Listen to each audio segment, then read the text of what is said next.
Chapter 3, Lesson 1. This video is going to go over finding the sum, difference, product, and quotient of two functions. The first thing, before we get started too far, please copy down these two.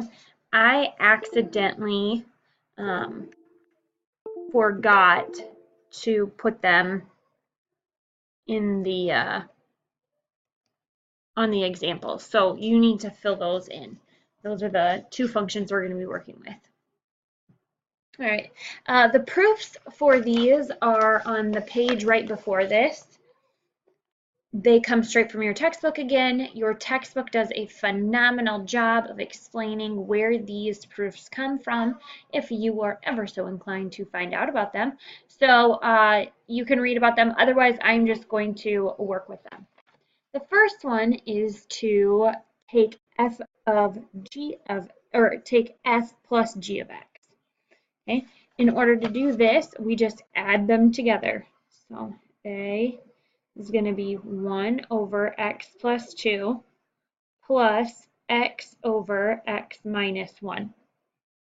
We're just adding them together. Now the difference of this one is you can't just add the top and add the bottom. Remember, when we're adding fractions, you have to have a common denominator. So I'm going to look at my denominators to find a common denominator. One denominator I have is x plus 2. My other denominator is x minus 1. So my common denominator is going to be x plus 2 times x minus 1. That would be my common denominator. I now need to rename each of these fractions so it has that common denominator. This first one, I'm going from this denominator to x plus 2 times x minus 1.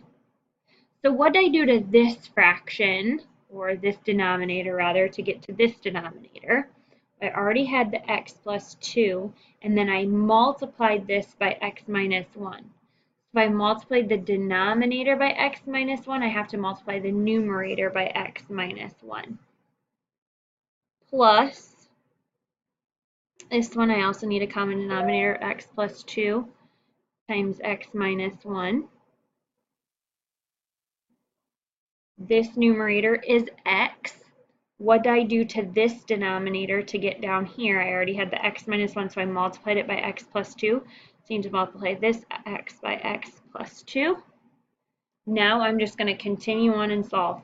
This would continue as x minus 1 because it's just multiplying it by 1. But this is going to become something different. So I'm just x minus 1, that's from this first fraction. And then x times x, so plus x squared, plus x times 2, which is 2x, all over that denominator of x plus 2 times x minus 1.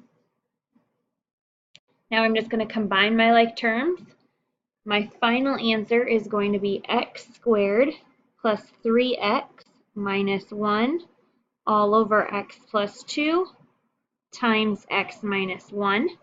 The last thing that this problem wants us to do for every single problem is to find our domain. So our domain is where this could not equal 0.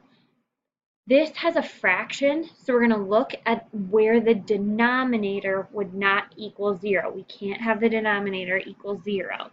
Well, I would set both of those equal to 0 in order to find that. Domain then has to be x cannot equal -2 and x cannot equal 1. Again, I got that from setting each part equal to 0. So I set x minus 1 equal to 0 and I solve for x.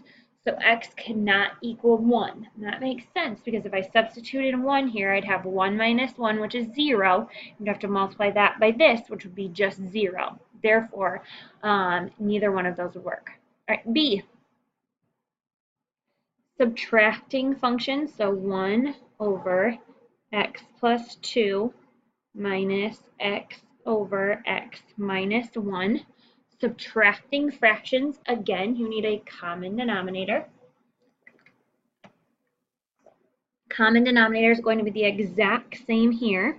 So multiply by x plus 2 times x minus 1. To do that, it's going to follow this exact same format up above because we're finding those common denominators. So I'm just basically going to copy down from above.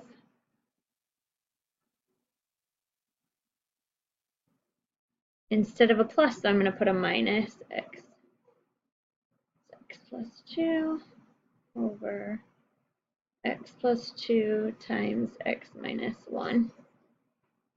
My numerator now is x minus 1, just from this, minus, and I'm going to put a minus, and that needs to be distributed to everything, minus this x squared, and then plus 2x, all over x plus 2 times x minus 1.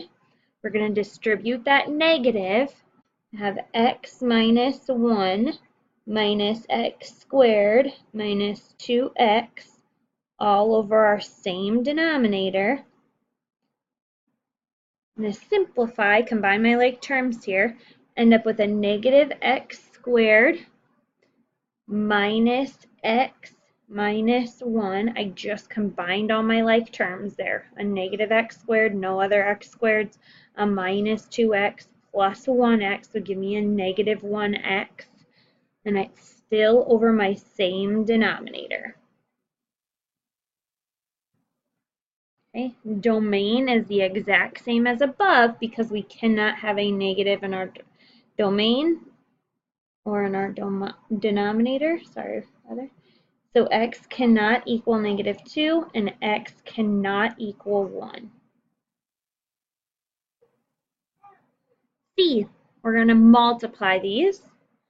Hopefully you find that the multiplication and the division are a little easier. So multiplication, I'm going to have 1 over x plus 2 times x over x minus 1.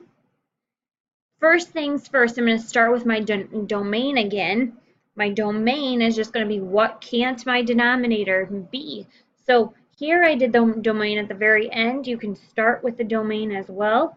The domain is going to be that x cannot equal negative 2 and x cannot equal 1.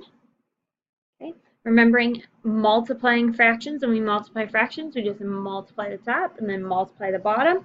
So the top is going to be x because 1 times x is x. And the bottom, I would just multiply the x plus 2 times x minus 1. That would be my answer. D, divide. I'm going to write this in two different ways.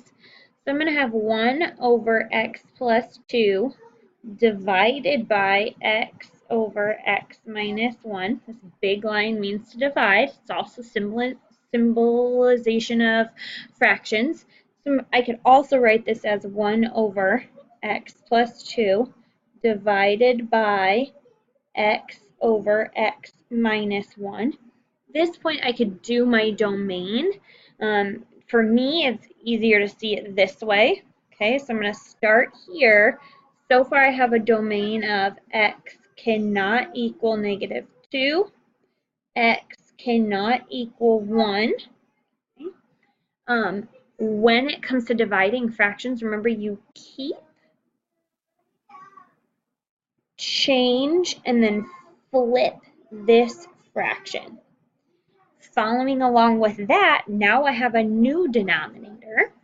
So I also can't have x equals 0.